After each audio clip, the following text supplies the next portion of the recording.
Greetings and welcome back to 303 in Junior English. We now turn to one of the greatest of the American authors, William Faulkner. Some have actually argued that William Faulkner is the greatest American novelist of all time. It's always the subject of huge debate. Fitzgerald, Hemingway, Faulkner, usually considered three of the greatest of all time, right? Of course, many have argued that really, to be fair, this is not an answerable question, because each one of these writers and many others to follow, Alice Walker and many others, Audre Lorde, each in their own way did their own kind of writing that made them significantly important, right? We're going to turn to Faulkner's Rose for Emily. Before we get there, though, let's do some quick biography information. I'm with you on page 815 really fast. Look at dates, 1897 to 1962. We're going to be looking at two, actually, pieces of writing from Faulkner. The first is Rose for Emily, his really famous short story, and then we'll also look at his Nobel Prize acceptance speech just briefly. Let's go ahead and read, just so we get a sense of who this author was. For some writers, the place of their roots, I'm reading with you on 815. For some writers, the place of their roots is a wellspring of story material. Oxford, Mississippi was such a place for William Faulkner. It became the basis for the imaginary world of Yoknapatawpha County, the setting of many of his novels and stories, a writer's roots. Although Faulkner never finished high school, he read a great deal and developed an interest in writing from an early age. So let's just put that in your notes. Faulkner was a high school dropout who became one of America's most famous writers. Okay? In 1925, after an uninspired stint in the British military, Faulkner moved to New Orleans. There he became friends with author Sherwood Anderson, another really influential British writer, who helped get Faulkner's first novel, Soldier's Pay, published. In 1926, Faulkner returned home to Oxford, Mississippi, to devote himself to his writing. The next heading, A Gold Mine of Inspiration. In what he called his own little postage stamp of native soil, quote unquote, Faulkner uncovered a gold mine of inspiration. So compelling and complex was this source of inspiration that Faulkner decided to create a cosmos of my own, the fictional county of Yoknapatawpha. In Oxford, Faulkner wrote a series of novels about the decay of traditional values as small communities became swept up in the changes of the modern age. He used jumbled time sequences, stream of consciousness narration, dialect, page-long sentences, and other challenging techniques in his dense and often dark stories. The final heading, Experimenting with Narration. The novel that first earned him critical acclaim was The Sound and the Fury, 1929, a complex book exploring the downfall of an old Southern family as seen through the eyes of three brothers, one of whom suffers from severe mental retardation. Other innovative works followed, including As I Lay Dying, 1930, the story of a poor family's 6-day journey to bury their mother, told from 15 different points of view and exploring people's varying perspectives of death. The novel was a masterpiece of narrative experimentation. In some of Faulkner's later works, such as The Unvanquished in 1938 and The Hamlet in 1940, he returned to a more traditional style. Yet in these novels, he continued to develop the history of Yoknapatawpha County and its people. Faulkner was awarded the Nobel Prize for Literature following the publication of Intruder in the Dust, 1948, a novel in which he confronted the issue of racism. The narrative techniques he pioneered continue to challenge and inspire writers and readers today. Now, if you go back to some of the things that we said in the opening comments about the love song of J. Alfred Prufrock, we mentioned that Freud had suggested there's this interesting thing going on with the mind, the psyche. And he talked about how the mind or the psyche is kind of like a river. That is to say, Freud argued that there's a lot going on in the mind we are unaware of, which is why dreams are such a big deal. His famous book was called Interpretation of Dreams. That idea had resonant influence on any number of writers, not just T.S. Eliot. One of those was William Faulkner, and he wrote in what we will call stream of consciousness. We want to put this now at our level 2B. Stream of consciousness. When we think about Faulkner's work then, we often will think about the ways in which he tries to enter into the mind of the characters, often just presenting what the characters are actually thinking. And we think, for example, of the Quentin section in his famous novel Sound and Fury, and it can sometimes be very difficult. The opening 100 pages of Sound and Fury is the Benji section. Benjamin is a mentally challenged man, and all Faulkner does is present how Benji is thinking on the page. So as you pick up the novel, you open it and start reading it, your immediate question is, what am I reading? Because you literally just read words that are the literal thoughts of a mentally challenged individual. And it goes on and on and on. For the entire Benji section, it goes this way. I challenge you to pick up the novel sometime and try and just read those opening pages just to get a sense of how Faulkner is very experimental in his narrative approach. Let's now jump to level 2B. Let's go to page 814 and the literary analysis information, and let's read together. A conflict, obviously it's in bold, so we're going to write it down in our notes. A conflict is a struggle between opposing forces. It's the engine that drives narrative writing. A conflict achieves resolution when the struggle ends and the outcome is revealed. There are two types of literary conflict. Of course, internal conflict occurs when the mind of a character who is torn by competing values or needs. We've sometimes said internal conflict is character versus self, right? External conflict occurs between a character and an outside force, such as another person, society as a whole, nature, or fate. Internal conflict is at the core of Faulkner's fiction. I would write that down. Internal conflict is at the core of Faulkner's fiction. In his Nobel Prize acceptance speech, he wrote that a writer's responsibility is to address, quote, the problems of the human heart in conflict with itself, end quote. As you read A Rose for Emily, think about its portrayal of a bitterly conflicted human heart. Let's read that line again. As you read A Rose for Emily, think about its portrayal of a bitterly conflicted human heart. Look beneath the refined surface to find clues about deeper struggles. Your reading strategy here is to continue to work to clarify ambiguity, recognize parts of the action, characterization, and description that the writer may have deliberately left open-ended, uncertain, or even inconsistent. Faulkner will play games with the reader and make you fill in the holes, as we have sometimes said it. By the way, do point out your 6 vocabulary words on 814. That, I can guarantee you, those words will end up on the examination. Let's turn now to page 817. And one of the first things that we want to point out is that this is a story. Hey, good reading strategy. Always scan through the pages to identify how long the story is, right? So for example, if I'm reading Winter Dreams, I'm looking at a story that is quite long and has multiple sections. If I'm looking, for example, at Tim O'Brien's Ambush, I'm looking at a very short story. Let's go ahead and scan through Rose for Emily and identify number of sections. Do you see it really quickly? How many sections are we talking about? Right? As you flip through these pages, right? So as you take a look, you're on page 826 really quickly. Notice you got 5 sections of this story, okay? So you want to, in your level 1, write down 5 numbers. Maybe skip a couple of lines.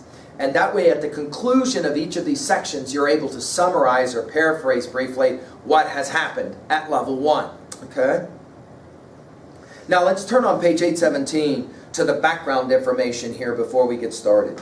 Like many of William Faulkner's works, this story is set in the fictional town of Jefferson, write that down, which is in the fictional county of Yoknapatawpha, okay, in the actual state of Mississippi. Using his real home of Lafayette County, Faulkner created an amazingly detailed world in his fiction, even down to the map of the county itself, okay? Included in one novel, an actual map of this fictional place. A Rose for Emily takes place in Jefferson over the course of more than 40 years, from around 1875 to the year 1920, chronicling the life and death of the reclusive Miss Emily Grierson. Okay? So we now are going to turn to the story itself. We're going to follow along with professional reader. Again, the challenge is to conquer monkey mind, to make sure that you're paying attention to every word. As you finish with each section, right? Obviously, you might want to write down a couple of things that you recall happening in each section, all right? And then we'll get to the end of the story and we'll do our annotative work. Okay, let's go to work with it. Here we go. William Faulkner's A Rose for Emily. Okay? A Rose for Emily by William Faulkner. 1. When Miss Emily Grierson died, our whole town went to her funeral. The men, through a sort of respectful affection for a fallen monument. The women, mostly out of curiosity to see the inside of her house, which no one save an old manservant, a combined gardener and cook, had seen in at least 10 years.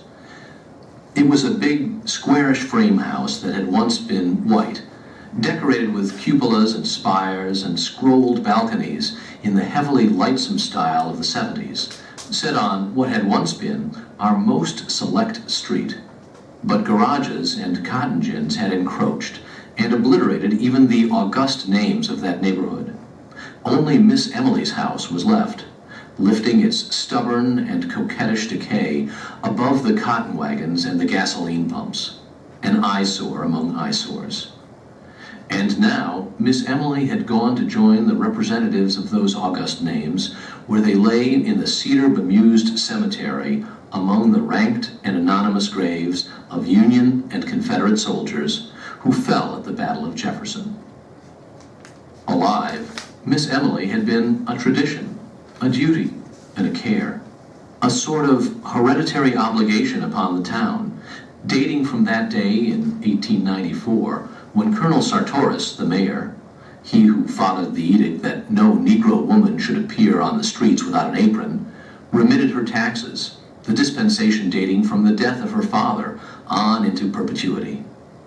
Not that Miss Emily would have accepted charity. Colonel Sartoris invented an involved tale to the effect that Miss Emily's father had loaned money to the town, which the town, as a matter of business, preferred this way of repaying. Only a man of Colonel Sartoris's generation and thought could have invented it, and only a woman could have believed it. When the next generation, with its more modern ideas, became mayors and aldermen, this arrangement created some little dissatisfaction. On the first of the year, they mailed her a tax notice. February came, and there was no reply. They wrote her a formal letter, asking her to call at the sheriff's office at her convenience. A week later, the mayor wrote her himself, offering to call or to send his car for her, and received in reply a note on paper of an archaic shape, in a thin, flowing calligraphy in faded ink, to the effect that she no longer went out at all. The tax notice was also enclosed, without comment. They called a special meeting of the Board of Aldermen. A deputation waited upon her, knocked at the door through which no visitor had passed since she ceased giving china painting lessons 8 or 10 years earlier. They were admitted by the old Negro into a dim hall from which a stairway mounted into still more shadow. It smelled of dust and disuse, a close, dank smell. The Negro led them into the parlor. It was furnished in heavy, leather-covered furniture. When the Negro opened the blinds of one window, they could see that the leather was cracked, and when they sat down, a faint dust rose sluggishly about their thighs, spinning with slow motes in the single sunray. On a tarnished gilt easel before the fireplace stood a crayon portrait of Miss Emily's father. They rose when she entered, a small, fat woman in black, with a thin gold chain descending to her waist and vanishing into her belt, leaning on an ebony cane with a tarnished gold head. Her skeleton was small and spare. Perhaps that was why what would have been merely plumpness in another was obesity in her. She looked bloated, like a body long submerged in motionless water, and of that pallid hue. Her eyes, lost in the fatty ridges of her face, looked like two small pieces of coal pressed into a lump of dough as they moved from one face to another while the visitors stated their errand. She did not ask them to sit. She just stood in the door and listened quietly until the spokesman came to a stumbling halt. Then they could hear the invisible watch ticking at the end of the gold chain. Her voice was dry and cold. "I have no taxes in Jefferson. Colonel Sartoris explained it to me. Perhaps one of you can gain access to the city records and satisfy yourselves." "But we have. We are the city authorities, Miss Emily. Didn't you get a notice from the sheriff, signed by him?" "I received a paper, yes," Miss Emily said. "Perhaps he considers himself the sheriff." "I have no taxes in Jefferson." "But there is nothing on the books to show that, you see. We must go by the... See Colonel Sartoris. I have no taxes in Jefferson." "But, Miss Emily, see Colonel Sartoris." Colonel Sartoris had been dead almost 10 years. "I have no taxes in Jefferson. Tobe," the Negro appeared, "and show these gentlemen out." Let's pause for a moment now at the conclusion of the first section and just jot down. What do you want to say already about Miss Emily as she is described, both physically? Go ahead and jot down a couple of things you want to describe about her physically. That's a powerful word picture, isn't it? A lump of dough, like with two pieces of coal stuck in it for the eyes, right? Okay, she's physically kind of corpulent, right? You can tell she hasn't been out in the sun very much. The way she dresses, like with her watch, right, hidden down, in front of her dress, but you can hear the watch ticking. So we might say she's eccentric. We might say she's reclusive, right? Of course, the way she acts and the way she talks as well tells us she's got no interest in being considered in any way normal. The other thing, of course, that's fascinating is that she suggests that if they want taxes from her, they should be talking with Colonel Sartoris, who's been dead for 10 years, which right away tells you what about Emily, Miss Emily. Maybe she's lost a bit of her mental faculties, right? Okay, let's turn now to part 2, all right? 2. So she vanquished them, horse and foot, just as she had vanquished their fathers 30 years before about the smell. That was 2 years after her father's death, and a short time after her sweetheart, the one we believed would marry her, had deserted her. After her father's death, she went out very little. After her sweetheart went away, people hardly saw her at all. A few of the ladies had the temerity to call, but were not received, and the only sign of life about the place was the Negro man, a young man then, going in and out with a market basket. Just as if a man, any man, could keep a kitchen properly, the ladies said. So they were not surprised when the smell developed. It was another link between the gross, teeming world and the high and mighty Griersons. A neighbor, a woman, complained to the mayor, Judge Stevens, 80 years old. "But what will you have me do about it, madam?" he said.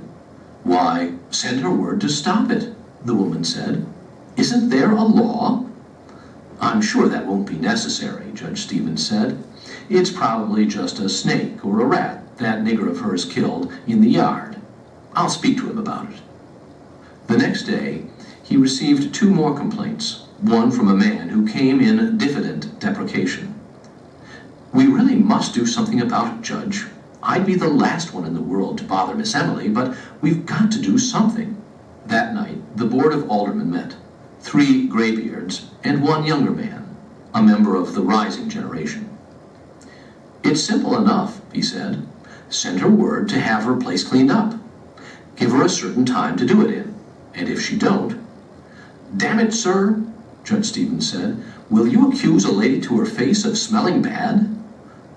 So, the next night after midnight, 4 men crossed Miss Emily's lawn and slunk about the house like burglars, sniffing along the base of the brickwork and at the cellar openings while one of them performed a regular sewing motion with his hand out of a sack slung from his shoulder. They broke open the cellar door and sprinkled lime there, and in all the outbuildings. As they recrossed the lawn, a window that had been dark was lighted, and Miss Emily sat in it, the light behind her, and her upright torso motionless as that of an idol. They crept quietly across the lawn and into the shadow of the locusts that lined the street. After a week or two, the smell went away. That was when people had begun to feel really sorry for her. People in our town, remembering how old Lady Wyatt, her great-aunt, had gone completely crazy at last, believed that the Griersons held themselves a little too high for what they really were. None of the young men were quite good enough for Miss Emily and such. We had long thought of them as a tableau, Miss Emily a slender figure in white in the background, her father a spraddled silhouette in the foreground, his back to her and clutching a horsewhip, the two of them framed by the back-flung front door. So, when she got to be 30 and was still single, we were not pleased exactly, but vindicated. Even with insanity in the family, she wouldn't have turned down all of her chances if they had really materialized. When her father died, it got about that the house was all that was left to her, and, in a way, people were glad. At last they could pity Miss Emily. Being left alone and a pauper, she had become humanized. Now she too would know the old thrill and the old despair of a penny more or less. The day after his death, all the ladies prepared to call at the house and offer condolence and aid, as is our custom. Miss Emily met them at the door, dressed as usual and with no trace of grief on her face. She told them that her father was not dead. She did that for 3 days, with the ministers calling on her, and the doctors, trying to persuade her to let them dispose of the body. Just as they were about to resort to law and force, she broke down, and they buried her father quickly. We did not say she was crazy.